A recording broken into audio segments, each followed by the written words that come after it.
lovely and darling viewers, it's Jen here at Check Her Joy. This time I'm reviewing the My Little Pony Legends of Magic comic series from IDW.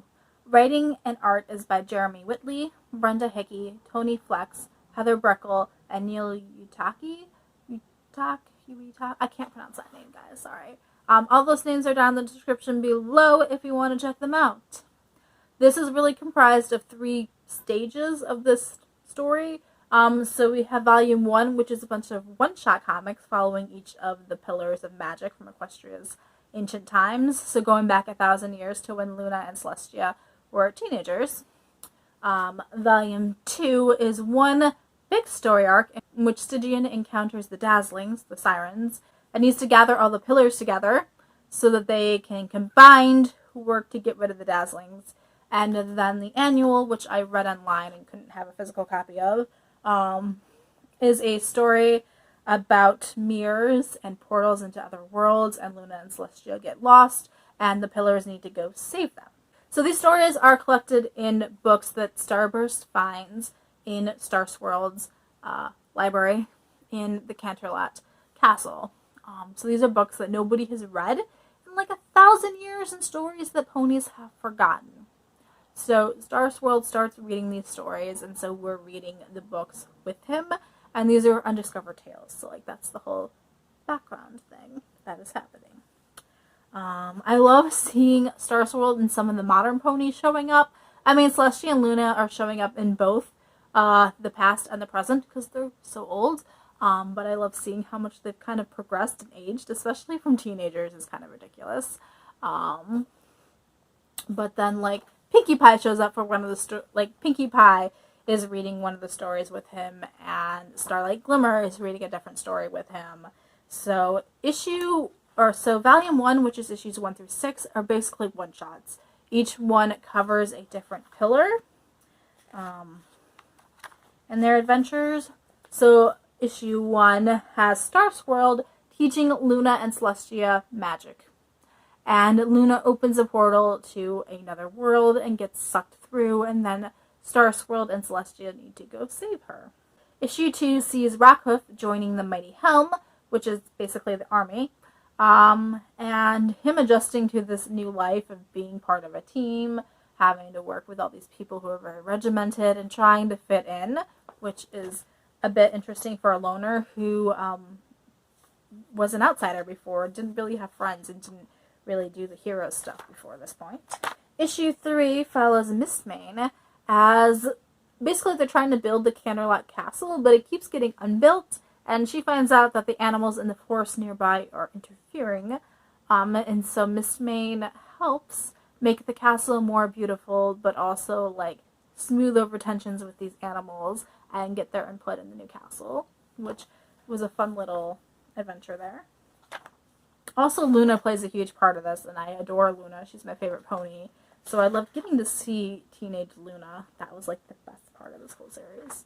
So issue 4 sees Flash Magnus and the Royal Legion, so the Air Force basically.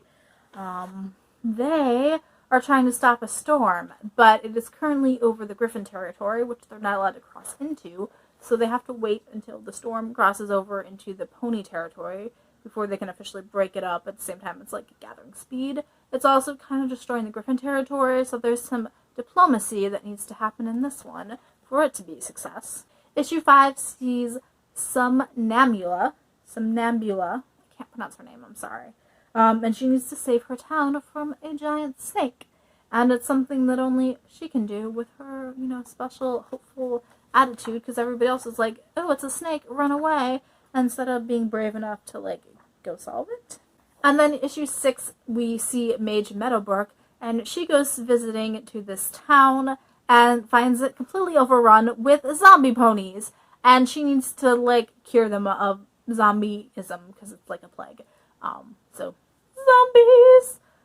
That was completely unexpected and, like, amazing. So, those are the basic plots for the first 6, which I loved. I actually really loved volume 1 and gave it 5 stars. Each one of these one-shots works perfectly, and you don't have to read all of them, so if you just wanted to read one of these, it works really well, and they're all self-contained stories, except the overarching, maybe Starburst reading it.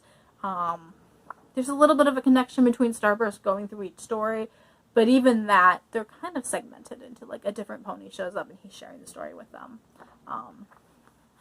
So Volume 1 was amazing, and Volume 2 is also like good. Not that it like wasn't awesome, but I liked Volume 1 the best. Volume 2 has an overarching story arc. So we see Stygian run into the Dazzlings, and they attempt to take over his town. They're like sirens, so they're like singing a song, and everybody's just falling under their spell. Stygian can't break it on his own, so he needs help. So he goes to get the Pillars of Equestria to all work together, and maybe combined they can bring down the Dazzlings. So he goes on this journey, this quest, to find each of them. And what we have is him going one by one to gather each of the pillars. And to do this, he needs to solve a problem with each of them, because they're all in crisis, dealing with their own things happening in their own towns. As the group moves on, they help solve the problem at the new location, freeing up that pillar to also join their quest, until they finally get to Star's World, and he gets to come along. And then they go face the Dazzlings and take them on. I gotta say, though, that Star's World comes off as kind of a jerk in this, and that because he is used to working on his own and saving everybody, he's not great at working as part of a team, and he almost ends up getting all of Equestria destroyed, basically. So Star's World's not so great in this one, but I loved the other pillars, and even Stygian, so that was awesome. So along the way, they run into all kinds of problems, like animals that are attacking. There's a giant plant that attacks at one point. They face off against dragons in one of the stories. There is tons of stuff happening. Giant plant that's attacking. All kinds of things they need to do before they can finally take down the Dazzlings. So Volume 2, which takes up issues 7 through 12, was also entertaining. I ended up giving it 4 stars, though, just because it didn't quite feel as light and fun as the first one, were just one-shots.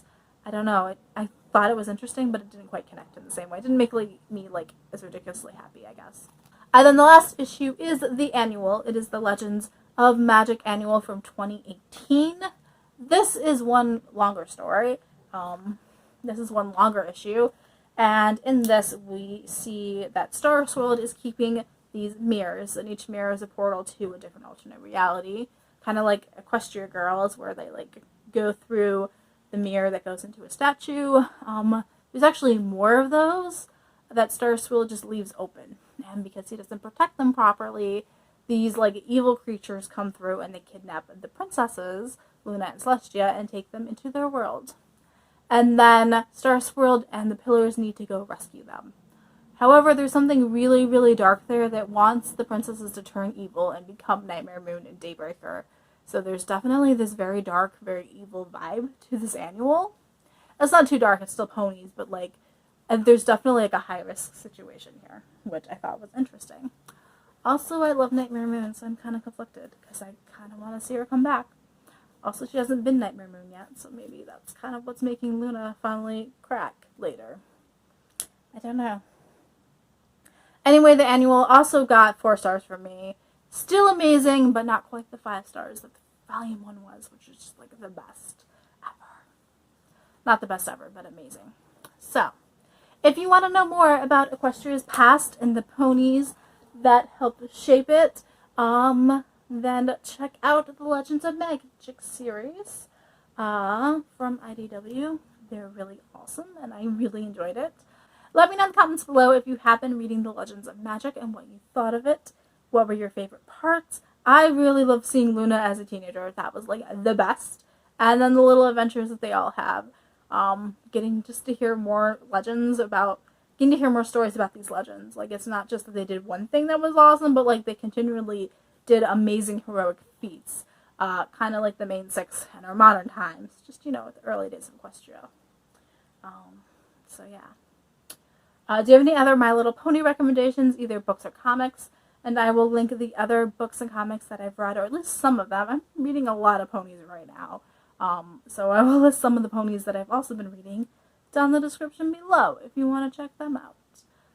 Because they're awesome. So, Peace out. I love you guys and keep reading.